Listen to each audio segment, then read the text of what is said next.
Magandang araw mga kaibigan. Bigyan natin ng reaction opinion itong post ng The Numbers Game. Title, Senate Leadership May Still Change. Gatchalian. Ayan.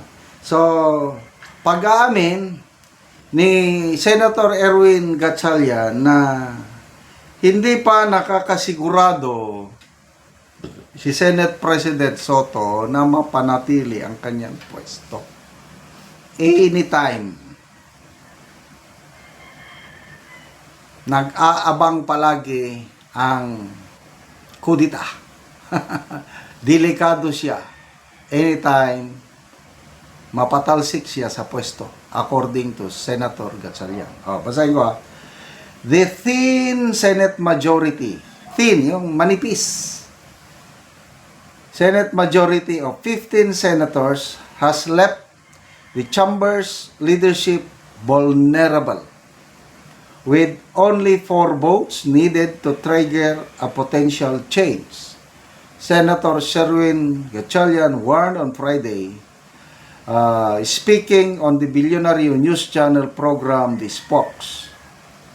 Gatchalian noted that the current 9-member minority bloc is significantly larger than in previous Congresses, where it typically consisted of only 2 to 4 members.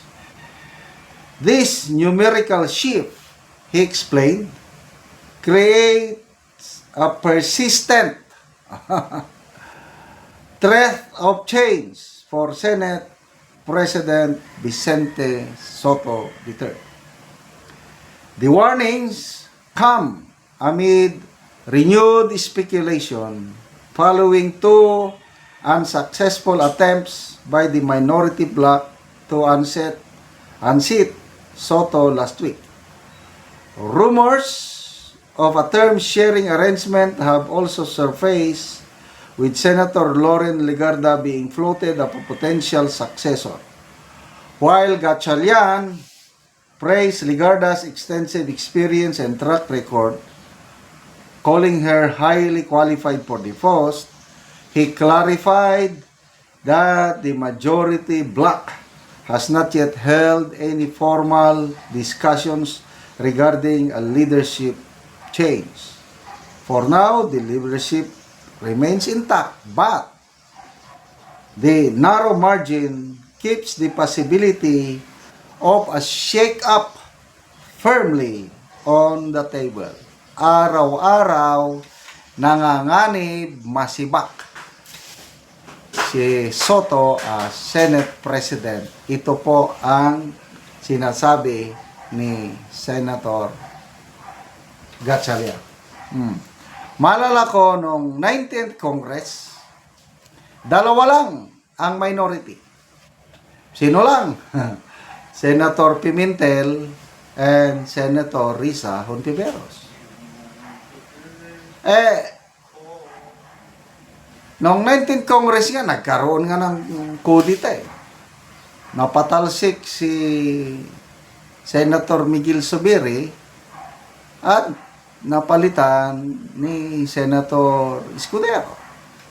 Bakit? Dahil hindi daw marunong sumunod sa utos ng powers that be si Senator Zubiri. So, agree ako na ngayon lang nangyari ito, na nagkaroon ng daming numero ng senador na nasa minority bloc. Siyam na .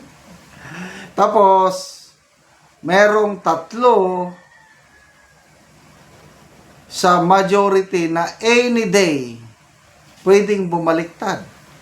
Sino yung 3 na yon? Yung magkapatid na Villar at saka si Senator Pea Cayetano. Kaya, isa na lang talaga ang kulang. Pero nyo yan? Isa na lang. So, sino yung isa na any day? Sa nakikita ko lang Yan si Senator Legarda. Kasi itong anak niya, si Congressman Libeste, iniipit ng administrasyon. Babaliktad at babaliktad yan. Sino pa? Senator J.B. Ejercito, kasi ang kapatid niya, Senator Jinggoy, iniipit din ng administrasyon. So, dalawa. Sino pa ba? Pwede rin si Senator Lito Lapid. Dahil kung saan yung malakas, doon lang siya. Safety palagi. Sino pa ba? So, walang kasiguruhan itong termino ni Vicente Soto III na manatili sa pwesto. Kaya delikado. Lalo na ngayon, itong impeachment ni BP Sara, tinitignan yan. Agree ako sa assessment ni Senator Drilon, ex-Senate President, na ang Senate leadership is nakakonektar palagi positioning o pre-positioning para sa 2028 national election. Once na nagkaroon ng leadership change, example, makuha ng minority ngayon, silang maging majority, kahit sinong ilagay na Senate President, Ligarda man yan, Alan Peter Cayetano man yan, maapektuhan ang impeachment complaint. Pwedeng hindi na magkaroon ng impeachment trial, katulad nung nangyari nung 19th Congress. But whatever the case may be, kahit pagpalagay natin na ang Congress ngayon, makakuha sila ng 1/3 ng mga kongresista na mag-endorse sa impeachment complaint papunta sa Senado, dami pa ring senador na nakahandang sumuporta kay BP Sara. Bakit?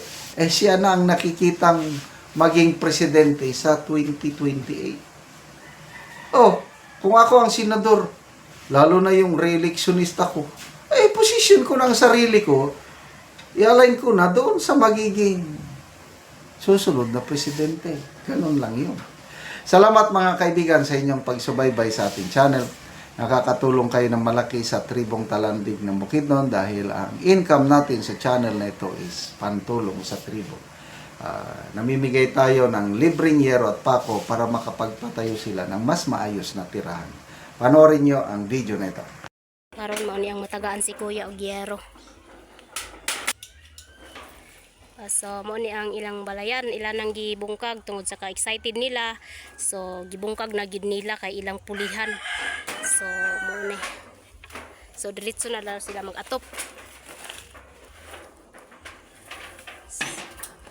So mo ni lang kahimtang. So silupin lang gibang kanan ni pasapahan na lang og silupin diri sa gawas. So atong sudlor aron atong makita gyud kung sa ang kahimtang gisulod. So diri sa sulod pagsapahan na lang gyud og silupin. Balay.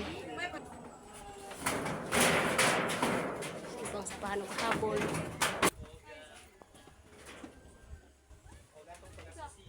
So mo nga ilang gibungkag na sa ilan ang pulihan ang ilang abuhan ang ilang balay. So man naman nila bungkag kaya nag-agaan naman sila, so mag-atop na lang sila.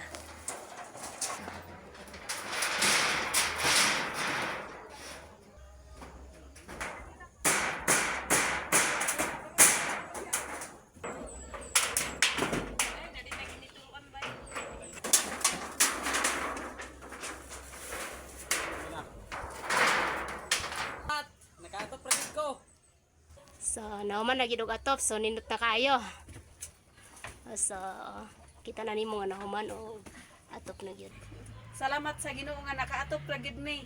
Wala gid na dugay nga naipanalangin nga niabot. Oo, so atol pagid sa Pasko, Merry Christmas, Naatol pagid sa kinaskuhan. Pasko, Merry Christmas. Salamat kaayo kay nakaatop ra gid mig bago. So pila na imong edad? 20 years old. Imong anak na kay anak? Na isa. So na siya anak isa, so 24.